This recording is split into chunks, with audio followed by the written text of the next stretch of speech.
Mon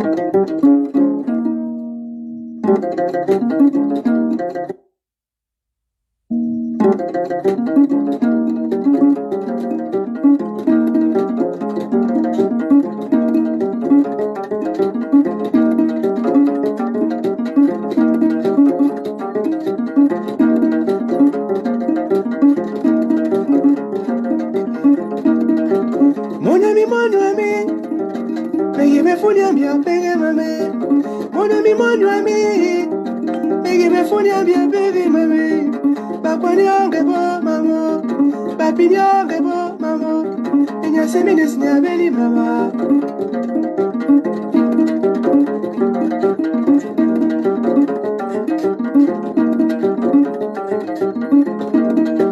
Mon ami,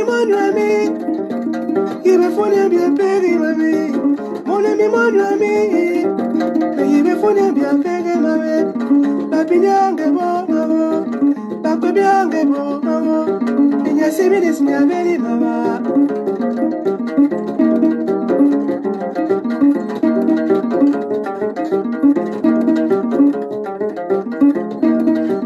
Bogalisa mon belo, sabati bonya bien pere mame. E bogalisa mon belo, sabati bonya bien pere mame.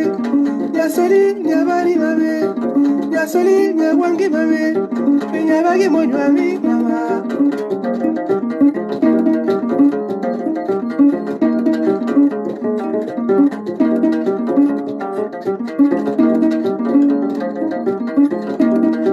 E bogalisa mon belo, sabati bonya bien pere mame.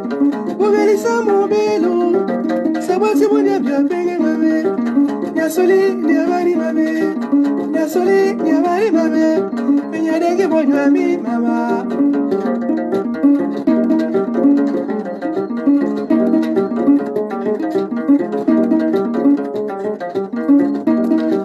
Ebubandi nyambia pega, abega na mori mabosi. Ebubandi nyambia pega, abega na mori mabosi. Nyedengi monywemi mama, menyarundi monywemi mama. Menyasemi nyambia myu mamo.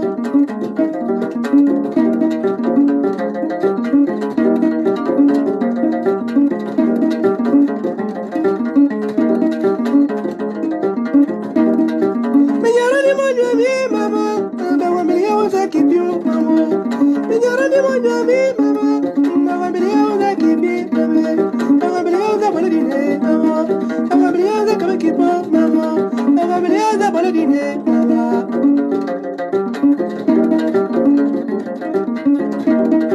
Menyabagi monywemi mama, abawa milia uza kipyo mamo. Abawa milia uza bolodino mamo. Abawa milia uza kabakipo mamo. Abawa milia uza kabakipe mama.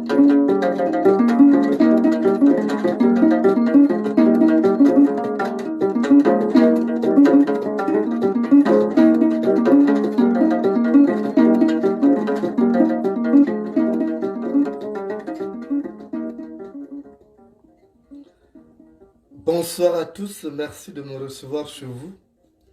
Ce live s'adresse à tout le monde, aux pédégistes, aux opposants, aux personnes qui ne font pas la politique, aux Gabonais, aux étrangers, aux Africains en général.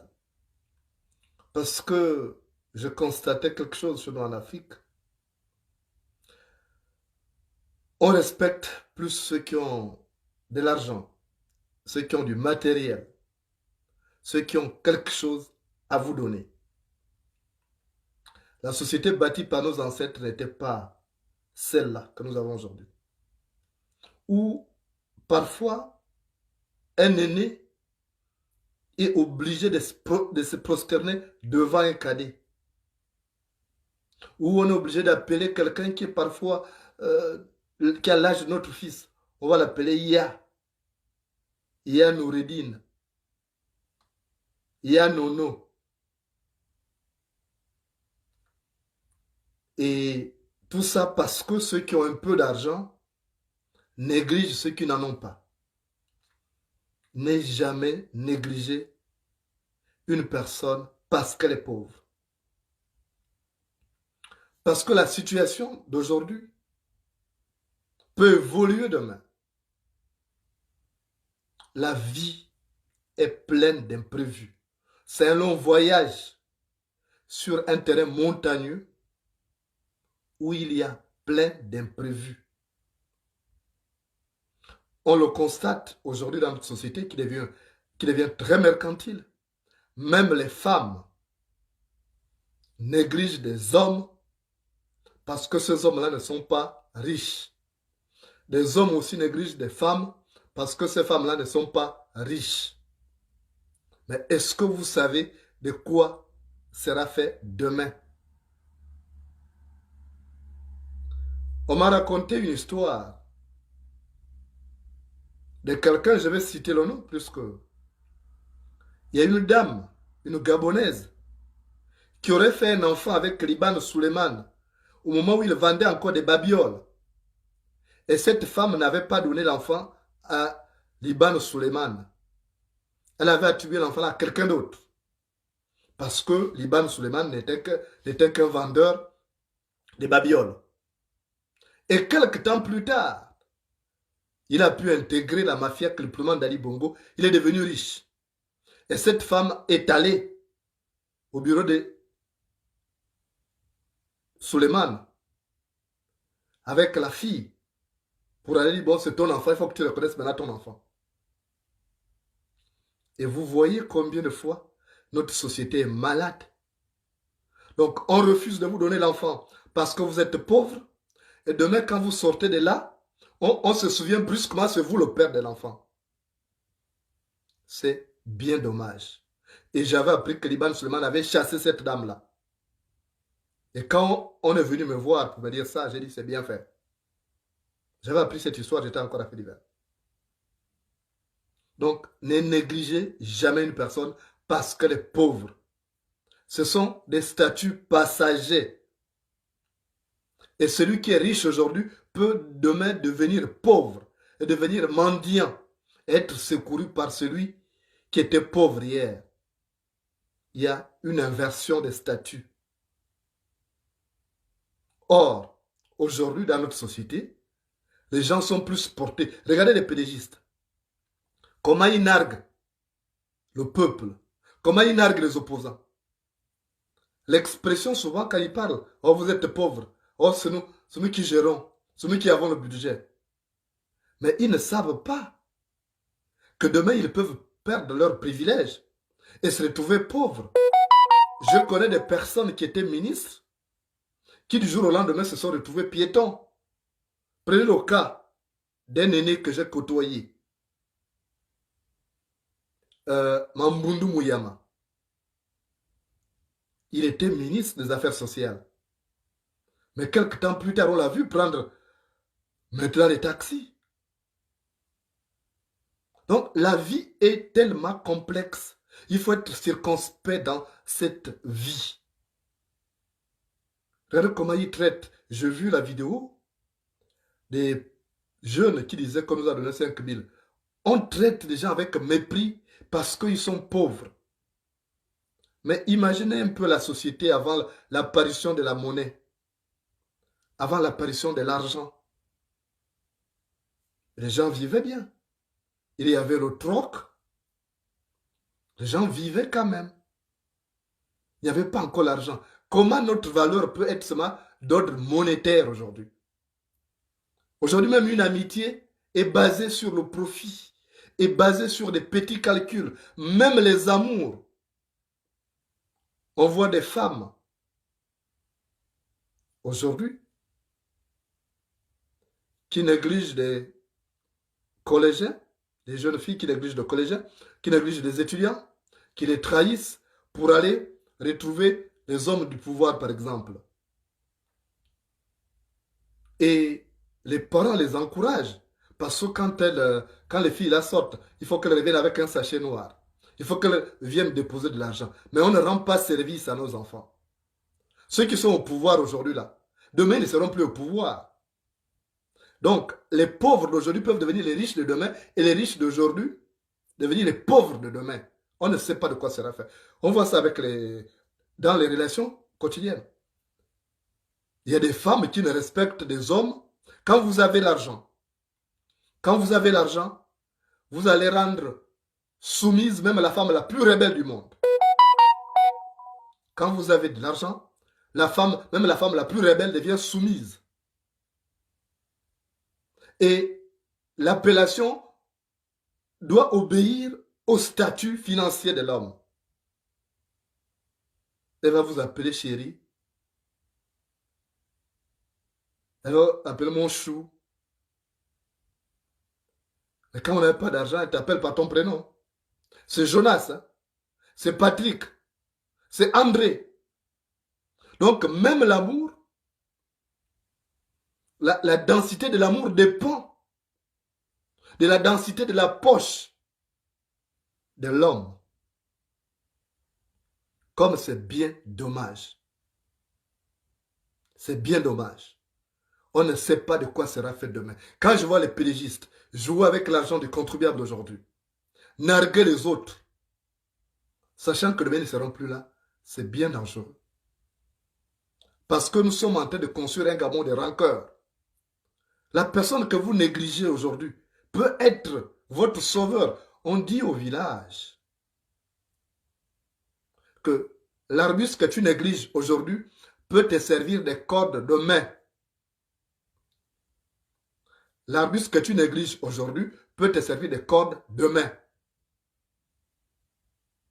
Donc, nous sommes dans cette société et les gens sont contents et on écoute les gens, je vois sur Facebook. Oh, cherchons l'argent. Oh, moi, je cherche l'argent. Mais qui vous a dit que l'argent fait le bonheur? Vous savez tout ce que ces gens-là sont? Vous savez ce que ça vous coûte? Je parlais à une fille qui m'a consulté sur un sujet donné.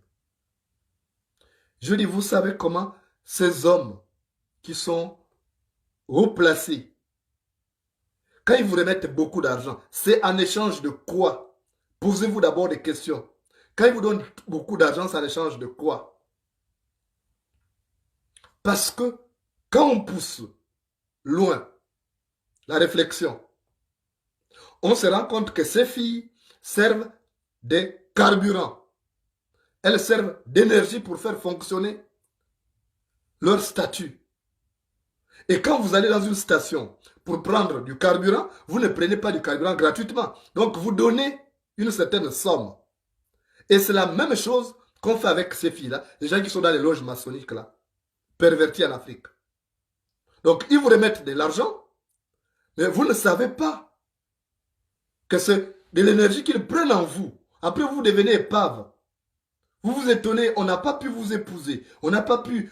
vous accusez même l'oncle, vous accusez la grand-mère. Mais est-ce que tu sais avec qui tu es parti? Il y a des gens, des chasseurs d'énergie. Et vous allez négliger votre étudiant, vous allez négliger votre collégien. Mais vous ne savez pas que vous êtes en train de vous rendre un mauvais service demain. Parce que vous aurez vu rien que l'argent. Il y a des hommes qui abandonnent leur petite femme, leur petite... Je ne peux pas appeler petite femme parce que chez nous en Afrique, on ne fait pas de différence, petite amie, ça n'existe pas. Ils abandonnent parce que ils ont trouvé soit une femme qui est haut placée, donc il va abandonner sa petite copine de lycée, sa petite étudiante, sa petite villageoise. Mais qu'est-ce que vous savez? Quand cette femme-là vous donne beaucoup, vous donne des millions, ça en échange de quoi? Mais c'est le carburant qu'il prend en vous, votre énergie. C'est votre énergie qui fait fonctionner. Donc en retour, il vous donne quelque chose. Vous voyez même quand un tradithérapeute va en brousse, par exemple, quand il va prendre même l'écorce d'un arbre, il fait des offrandes. Donc l'argent qu'on vous donne là, ce sont des offrandes. Mais ça, vous ne pouvez pas imaginer ça. Vous allez l'appeler, oh, c'est mon gentil, oh, c'est mon... Vous donnez tous les termes. Donc, ne mettez jamais l'argent au centre de tout. Et ne négligez jamais quelqu'un parce qu'il n'a pas d'argent. Demain, il peut. Le problème, c'est qu'on manque de patience. On manque de patience aujourd'hui. Il faut qu'à un moment donné, on comprenne qu'il y a un temps pour s'aimer un temps pour récolter. Regardez comment les Ouest-Africains sont patients. Regardez les gars qui ont commencé par vendre des cigarettes, des bonbons. Après, ils ont des boutiques. Après, ils quittent. Ils viennent en Europe. Après, ils vont aux États-Unis. Ils deviennent milliardaires. Mais nous, on n'a pas ça. On n'a pas cette culture. En Afrique centrale, Gabon, deux Congo, Cameroun, Guinée équatoriale, République centrafricaine, Tchad, Angola, on ne connaît pas cet esprit. On ne sait pas attendre en disant mon homme est encore étudiant, où il se cherche, il finira par se trouver et demain sera meilleur qu'aujourd'hui. Ma femme se cherche encore, n'a pas encore une bonne situation, demain ce sera meilleur. On n'a pas cet esprit, on veut la facilité. Mais sauf que le chemin le plus droit n'est pas forcément le plus sûr. Le chemin le plus court n'est pas forcément le plus sûr.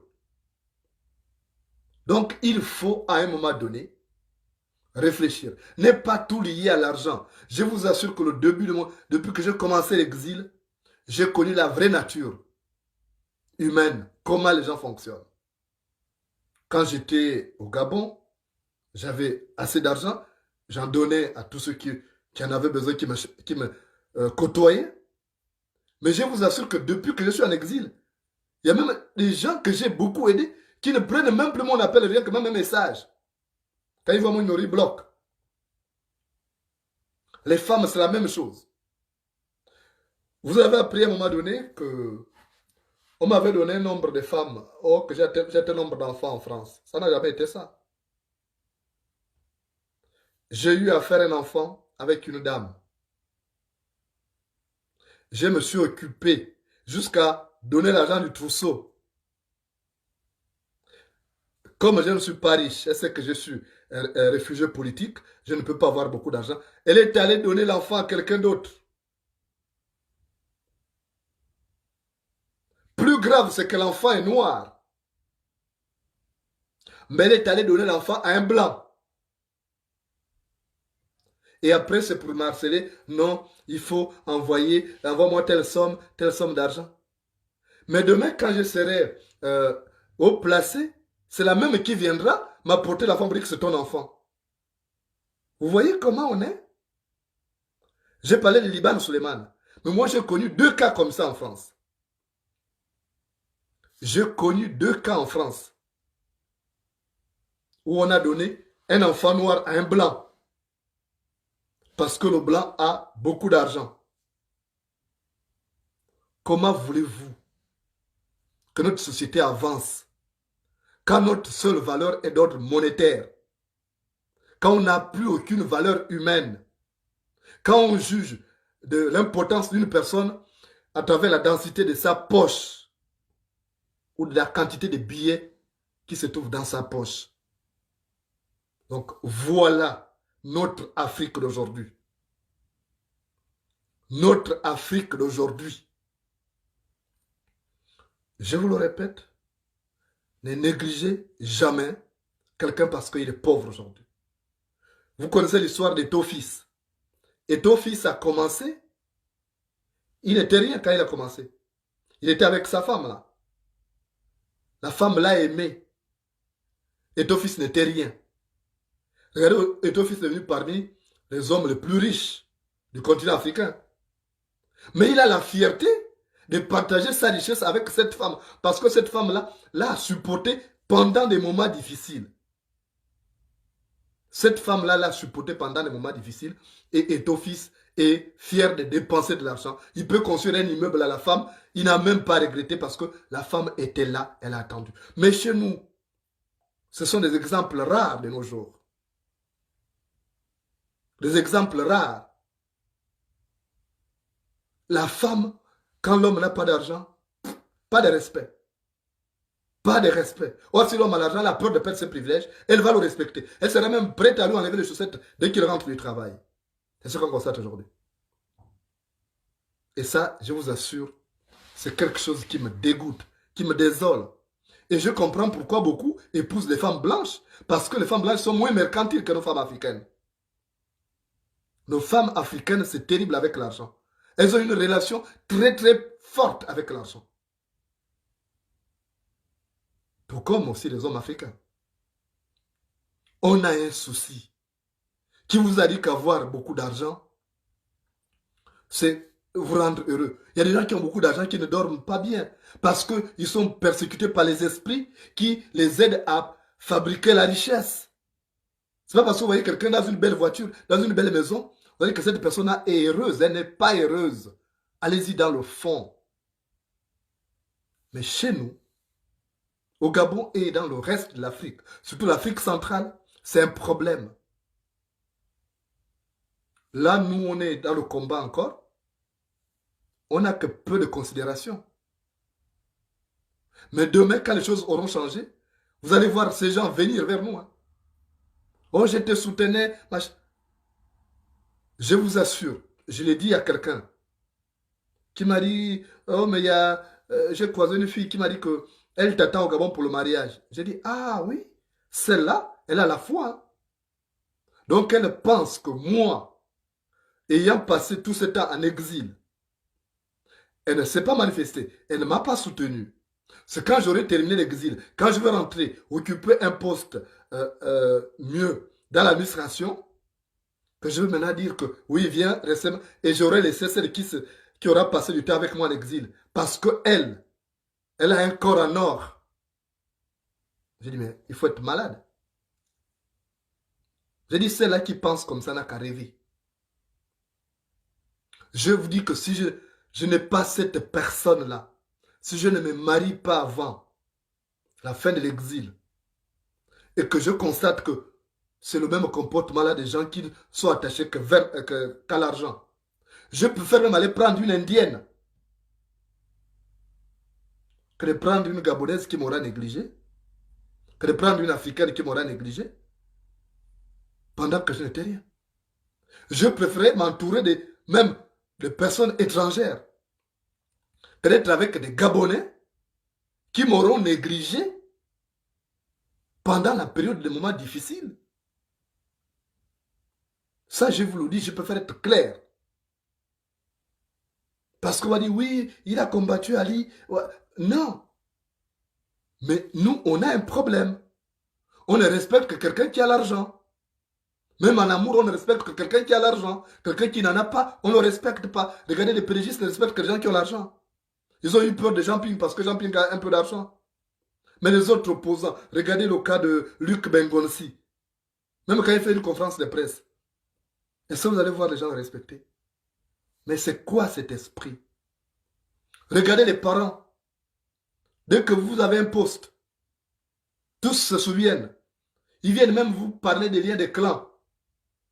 Quelqu'un vient à dire, oui, je suis ton frère, je suis Moupeti, comme moi je suis Moupeti, le clan maternel, et je suis Moussanda, donc Bayema, du clan paternel. Maintenant, vous allez voir quelqu'un, oui, je suis ton parent. Mais quand j'étais dans des moments difficiles, est-ce que tu t'es même manifesté pour demander de mes nouvelles, pour prendre de mes nouvelles? Quand j'étais en exil, est-ce que tu étais là? C'est pourquoi vous voyez quand les gens sortent, soit de la prison ou de l'exil, ils changent. Vous avez vu que quand Mandela est sorti de la prison, il est allé à Tripoli chez Kadhafi. Il est allé chez Kadhafi. Les Américains ont critiqué ça, il a dit tant pis. Il dit Kadhafi m'a soutenu pendant que j'étais en prison. Il a dit c'est pas à vous de choisir mes amis. Il est venu chez Omar Bongo au Gabon. Premier pays, c'est le Gabon. Quand il est sorti de la prison. Parce qu'Omar Bongo l'avait soutenu. Donc, il faut que les Gabonais s'attendent à ça. Demain, quand les choses auront changé, nous ne reconnaîtrons que les gens qui auront été là avec nous, soit pour nous soutenir moralement, soit pour nous soutenir financièrement, soit pour nous soutenir matériellement. Parce que c'est ça aussi, il faut donner des leçons aux gens. On ne doit pas négliger quelqu'un parce qu'il n'a pas d'argent. La valeur intrinsèque existe.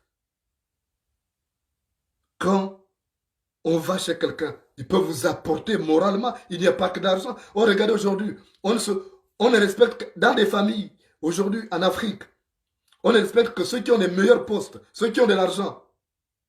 Si l'aîné de la famille n'a pas d'argent, même les cadets ne le respectent pas. C'est le cadet qui arrive quand il y a une réunion, il arrive en retard, le dernier en retard. Il arrive le dernier à la réunion. Il ne s'excuse même pas parce qu'il sait qu'il a l'argent et tout le monde attend de lui. Il faut changer cette mentalité. Si nous voulons construire une société prospère, il faut commencer par changer cette mentalité où on approche que les gens qui ont de l'argent. C'est dangereux. Et c'est pourquoi le pays ne se libère pas. Parce que justement, les gens ne sont attachés que vers l'argent, ne sont attachés qu'à l'argent. Regardez les pédégistes. Ils savent qu'Ali Bongo ne tient plus. Ils savent qu'Ali Bongo ne peut plus gouverner le Gabon. Mais comme leur valeur est d'ordre monétaire, donc il faut qu'Ali Bongo reste là pour qu'il continue de piller les caisses de l'État. C'est ça, ces mauvais esprits qu'on doit justement chasser. Esprit d'argent sort de ces corps. Il nous faut construire un Gabon différent, une Afrique différente. Regardez vous-même en Europe. Ceux qui vivent en Europe, regardez comment, par exemple, quand vous abordez une femme blanche, quand vous l'abordez, même si vous avez une grosse voiture, ce n'est pas ça son problème. Mais chez nous, on regarde d'abord l'homme, quelle est la nature de la voiture qu'il a. On regarde même sa chaussure. Or, la femme blanche, elle peut t'aimer même si tu es sale, même si tu es mal vêtu, même si tu as pillé, si elle t'a aimé, t'a aimé. Mais pourquoi nous, on ne serait pas comme ça en Afrique? Chez nous, on cherche une femme qui est déjà milliardaire. Donc, on va abandonner celle qui n'a pas encore d'argent. Mais vous pouvez fabriquer la richesse ensemble. La richesse se construit, ça se fabrique ensemble. Pourquoi on n'arrive pas à avoir cet esprit? Et tant qu'on aura comme seule valeur l'argent, beaucoup de choses seront faussées. On ne pourra jamais réussir. Beaucoup de femmes manquent de bons maris parce qu'elles cherchent ceux qui sont friqués. Beaucoup de femmes aussi, beaucoup d'hommes passent à côté de bonnes épouses parce qu'ils ont des rêves démesurés. Ils se disent qu'il faut que la femme ait le même salaire que moi ou il faut qu'elle soit riche. Et ça fait que beaucoup restent comme ça toute une vie. Ils passent à côté du bonheur parce qu'ils ont mis l'argent en avant. Ils ont mis l'argent en avant. Je vous dis ce que je dis là, c'est valable aussi bien pour les hommes que pour les femmes. Mais comme la femme représente plus de 52% de la population aujourd'hui, donc on trouve plus de femmes qui ont cet esprit mercantile, qui abandonnent leurs hommes. Elles vont chercher les plus friqués. Or, en allant là-bas, elles rencontrent parfois malheur sur leur chemin. Parfois, on leur donne le sida là-bas. Elles viennent contaminer celui qui est à la maison. Donc, voilà la situation. Il faut changer cet esprit. Même quand vous êtes dans une famille, n'amenez pas ce genre de conflit. Dire que c'est moi le plus riche. Je vois des femmes, parce que là, sa sœur a été épousée à 5 millions, il faut qu'elle aussi soit épousée à 5 millions. Non, vous n'avez pas besoin de ce genre de conflit. C'est quoi? Cet antagonisme ne se justifie pas. Donc vous allez chercher un homme qui peut vous doter à 5 millions. Et si celui qui est avec vous, qui est votre concubin, n'a pas 5 millions, il ne va pas vous épouser. Résultat, vous passez à côté du mariage. Vous passez à côté du mariage. Parce que tout simplement, vous avez voulu défier votre soeur qui a été épousée à 5 millions. Vous aimerez aussi passer une concurrence. Vous n'avez pas de concurrence. Regardez les doigts de la main. Les doigts de la main n'ont pas la même longueur. Et jamais, jamais, vous allez voir que ces doigts-là sont en conflit. Ils se complètent. Et pourtant, chacun a sa hauteur, sa longueur. Il y a le plus long, c'est celui-là. Mais quand il s'agit de saisir quelque chose, ce sont les 5 doigts de la main qui saisissent cette chose-là. Il n'y a pas de conflit en disant que c'est moi qui suis le plus long. Mais non, pourquoi? Entraînez-vous. Si votre soeur, votre frère n'a pas assez de moyens, aidez-la ou aidez-le. Pourquoi le conflit? Parce que votre frère est allé doter une femme à 50 millions, vous aussi, il faut que vous ayez doter à 50 millions. Donc vous allez passer le temps à vous ruiner, allez vous endetter, et après, il n'y a rien. Il faut donc réfléchir. Notre société est malade. Le Gabon est malade, l'Afrique est malade. Pas seulement des dirigeants, mais même de nous-mêmes, de nos mentalités. On a mis des mauvaises mentalités. Je vous assure que l'exil m'a beaucoup ouvert les yeux. C'est une grande école. Et je remercie Ali Bongo de m'avoir contraint en exil parce que j'apprends beaucoup. Je découvre la vraie nature humaine. Si j'étais resté au Gabon, j'aurais été peut-être, je serais resté le même naïf que j'étais. Mais l'exil m'a ouvert les yeux. J'ai vu la nature des parents. J'ai vu la nature des parents que j'aidais, qui ne peuvent même plus me prendre le téléphone. Ou tu envoies le message pour prendre des nouvelles. Voix, clic WhatsApp, la personne en ligne ne répond plus. Après, vous voyez la photo disparaître, la personne vous a bloqué. J'ai vu des personnes que j'ai aidées. Même quelqu'un qui a partagé ma vie, avec qui j'ai en partage le sang. Ce sont des choses que j'ai vues. Parce que je n'ai plus rien à leur donner. Ils savent que je n'ai plus rien au Gabon, je n'ai plus d'entreprise au Gabon, je n'ai plus rien, donc je ne peux pas. Donc la personne, même au téléphone, ne peut pas me prendre. Quand j'appelle même pour parler des nouvelles de mes enfants, la personne ne me prend pas au téléphone. Voilà la nature du Gabonais. Voilà la nature de l'Afrique. Donc, ne négligez jamais quelqu'un parce que les statuts peuvent être inversés demain et vous allez regretter. Vous allez regretter quand la personne que vous avez négligée aujourd'hui devient riche. Je vous ai pris le cas d'Iban Suleiman, à qui la femme avait refusé l'enfant. Et Iban Suleiman est devenu parmi les plus riches d'Afrique, même si c'est de manière malhonnête. Donc, regardez combien de fois. Regardez, hier, c'était les Brice Lacuche Alianga, ils sont en prison. C'était. Mais aujourd'hui, c'est une nouvelle génération. On a renouvelé. Donc, ça se renouvelle. La classe politique se renouvelle. La société se renouvelle. Ce qui fait que les pauvres aujourd'hui peuvent devenir les riches de demain. Et comme on ne sait pas de quoi sera fait demain, comme l'inconnu est un mystère, il faut être circonspect. Il faut être circonspect pour éviter des surprises. Parce que pour un homme qui aura été abandonné par une femme pendant la période des Dèches Noires, même si la femme revient, je ne vois pas. Et comment cet homme va encore faire confiance à cette femme-là? Non. Moi, non. Et c'est ce qu'on constate aujourd'hui. Je voudrais rendre hommage à ces filles qui acceptent leur mari dans la dèche noire, qui supportent, rendre hommage aux femmes comme la femme d'Etofis. C'est l'une des rares africaines. Je voulais rendre vraiment hommage. Si vous voyez cette dame-là, dites-lui qu'il y a un citoyen africain, un panafricain, qui vous rend hommage parce qu'elle a été là, et ton fils, je vis les photos, il était encore sale et tout, mais elle a cru en lui. Elle a cru en lui. Et les rêves, c'est comme ça. Vous n'allez pas s'aimer aujourd'hui et planter. Il y a un petit temps. Le temps de la moisson arrive après. Si tu sais attendre, tu en profiteras. Comme j'ai l'habitude de vous le dire, c'est celui qui attend longtemps au bord du puits qui trouve le seau à puiser. Celui qui attend longtemps au bord du puits finit par trouver un seau à puiser. Ne négligez pas les pauvres d'aujourd'hui. Parce que demain, ça va être compliqué. Ça va être compliqué. Vous ne savez pas, la roue de l'histoire va tourner. Et c'est la même personne que vous aurez négligée là, qui va peut-être vous secourir demain. Moi, j'ai eu beaucoup de trahisons, je vous assure. Beaucoup de trahisons, que ce soit au Gabon, ou en Europe, ou dans d'autres pays. Les gens m'ont trahi. Et ceux qui trahissent souvent, c'est parfois ceux à qui on fait plus confiance. Ceux à qui on donne même, on se tracasse quand ils sont en difficulté. J'ai connu ça ici. J'ai connu le moment où je suis malade, même pas un coup de fil. Les gens qui prétendent m'aimer, même pas un coup de fil, sachant que je suis malade. C'est parfois des gens avec qui je n'ai aucun lien, qui ne m'ont même jamais rencontré, qui m'appelaient. J'ai eu ça ici. J'ai dit, ouais, j'ai découvert la vraie nature humaine.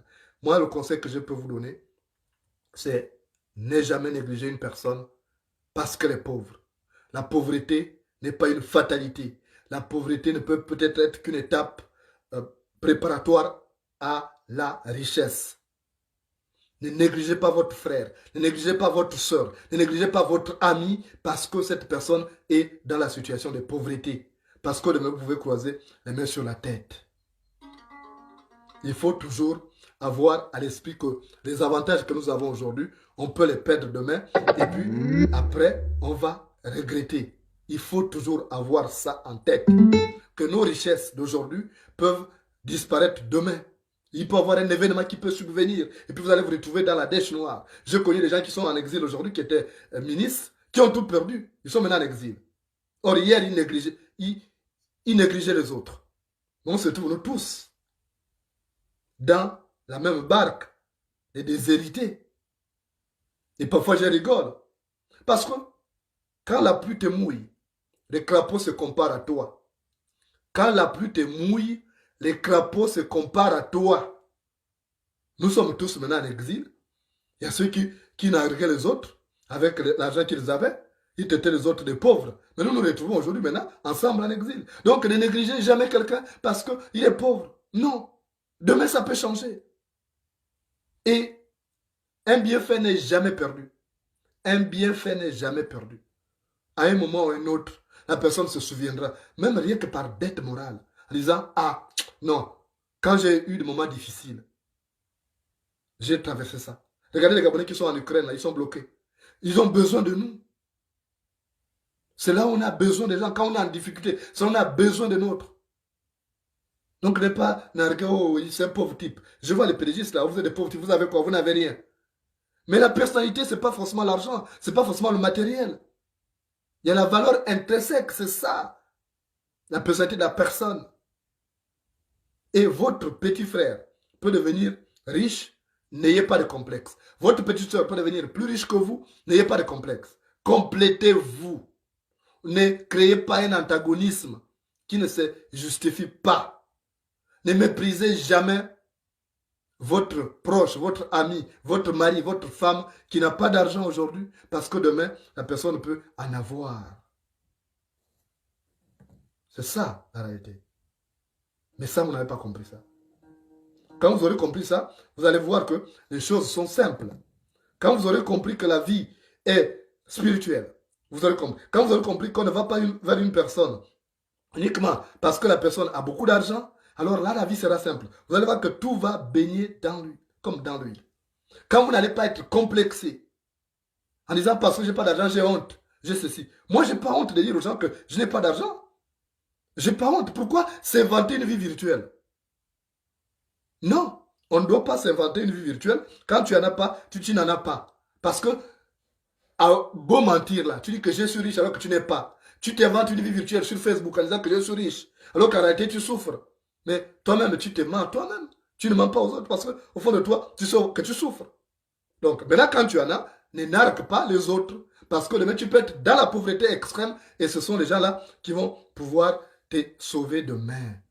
Voilà comment est la vie.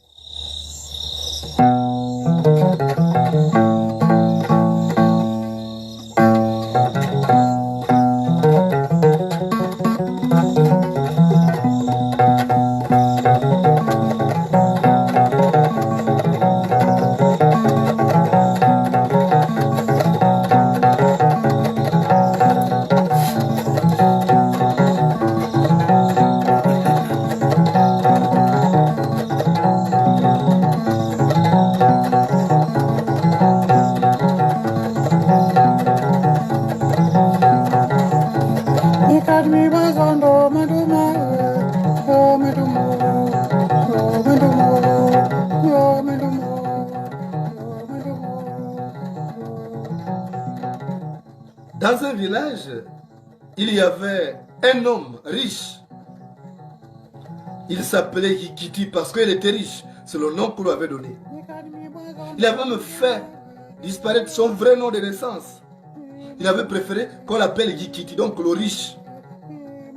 Et il avait un petit frère qui était pauvre. Le petit frère s'appelait Mumbina. Alors, comme Hikiti était riche, il méprisait Mumbina en permanence. Il était dans une maison huppée, avec une grande barrière. Et il recevait à peine la famille. Mais Mumbina avait ses 2 enfants. Il avait son fils, Pogu, et sa fille, Para. Et ils allaient là-bas parce que c'est la maison de leur père. Parce que chez nous, nos frères de notre père et notre père, il n'est pas notre oncle. Les enfants allaient jouer là-bas. Mais voilà qu'un jour, Mumbina va à la chasse. Mumbina aperçoit un oiseau magnifique avec des plumes dorées. Et Mumbina a dit, mais ça c'est quel oiseau? Je n'ai jamais vu cet oiseau-là. Pourtant, Mumbina, c'est un grand chasseur. Donc il a regardé, il dit, mais j'ai jamais vu. Et il a pris un morceau de bois, il a lancé, et ça a touché l'oiseau, mais une plume est tombée, l'oiseau est parti. Et quand il a ramassé la plume, il a vu que c'était une plume qui brillait. Il a dit, mais je n'ai jamais vu cet oiseau. Donc, en rentrant chez lui, il s'est arrêté chez son frère, Hikiti, le riche. Il dit, grand frère, mais regarde un peu, j'ai ramassé cette plume-là. Je ne sais pas, est-ce que tu connais cet oiseau-là? Et quand son grand frère a regardé comme ça, il a dit, oh, mais c'est une plume d'or. Attends, je te la paye. Il a pris un peu d'argent, il a donné à Mumbina. Mumbina savait qu'il ne devait rien faire. Il a eu un peu d'argent, il était content, il est rentré chez lui.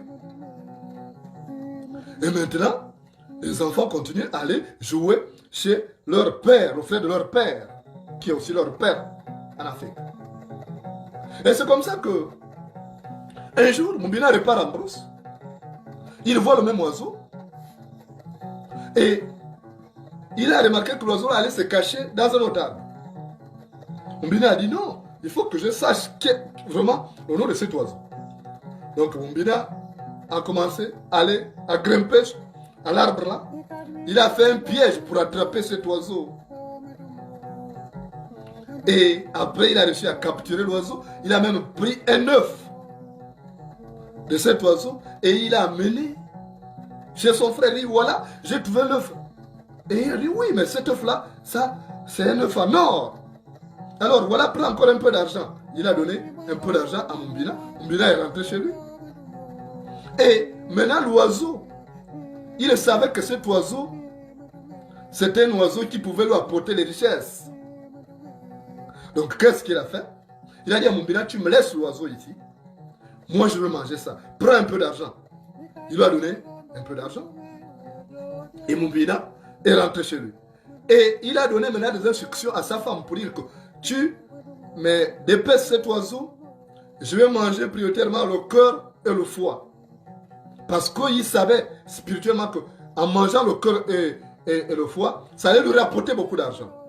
Donc la femme de Hikiti a exécuté, elle a fendu l'oiseau et elle a commencé à briser ça.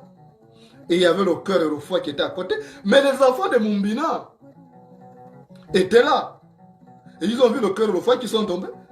Ils ont retiré ça, ils ont mangé, ils avaient faim. Or, pour que le monsieur là devienne riche, il fallait que ce soit plutôt lui-même qui mange ça. Maintenant, quand la femme est venue, elle a trouvé que le foie et le cœur avaient été mangés par les enfants de Mumbina. Et c'est comme ça qu'elle dit, ah, mais mon mari va me tuer. Parce qu'il voulait manger le cœur et le foie. Donc, qu'est-ce qu'elle a fait? Elle est allée tuer un coq, elle a pris le cœur et le foie, et elle a mis là. Et quand le mari est rentré, elle a dit, voilà le plat que tu as demandé. Et il a mangé, il croyait devenir riche. Mais il n'est pas devenu riche. Il n'est pas devenu riche. En tout cas, il avait déjà hypothéqué beaucoup de ses biens. Mais c'est plutôt le fils de Mumbina et sa fille, quand ils allaient dormir, quand ils se réveillaient, sous les têtes d'oreiller, il y avait maintenant beaucoup d'argent parce que c'est eux qui avaient mangé le foie. Et c'est comme ça que Mumbina, chaque matin, il récoltait. Et Mumbina est devenu maintenant riche. Mumbina est devenu riche. Et son grand frère qui s'appelait Hikiti est devenu pauvre. Il est devenu pauvre. Et Mumbina est devenu riche parce que ce sont ses enfants qui avaient mangé le foie et le cœur qui étaient censés rendre Hikiti encore plus riche. Et donc, quand les enfants de Mumbina ont mangé ça, et chaque matin, ils avaient beaucoup de pièces d'or sous leur tête d'oreiller. Et Mumbina est devenu riche. Et c'est maintenant lui qui aidait maintenant. C'est lui qui aidait maintenant son frère. Et il lui a dit, tu vois, grand frère, toi tu t'es moqué de moi. Pour toi, tu pensais que j'étais bon uniquement pour la chasse. Mais aujourd'hui, j'ai plus besoin de faire la chasse, je suis devenu riche. Je suis devenu millionnaire. Mais tu es mon grand frère, ce n'est pas un problème. Si moi j'ai gagné, c'est que tu as gagné. Je ne pourrai jamais venir te salir le nom parce que tu es en situation de pauvreté, parce que tu manques à manger.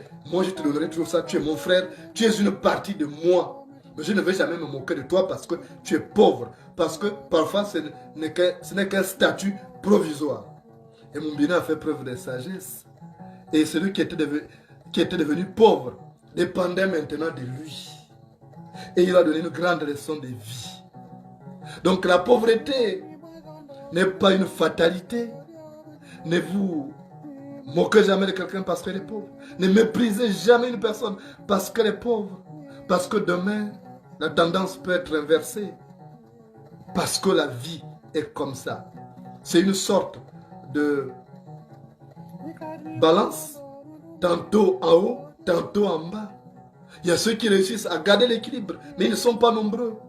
Parce qu'on arrive à perdre parfois nos privilèges. On arrive parfois à tomber de notre piédestal, comme le frère de Mumbina, qui était devenu maintenant dépendant de son frère qu'il narguait et qu'il avait relégué aux dernières tâches. Parce que la vie est faite ainsi. Merci de m'avoir reçu chez vous. Bonsoir.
Mama,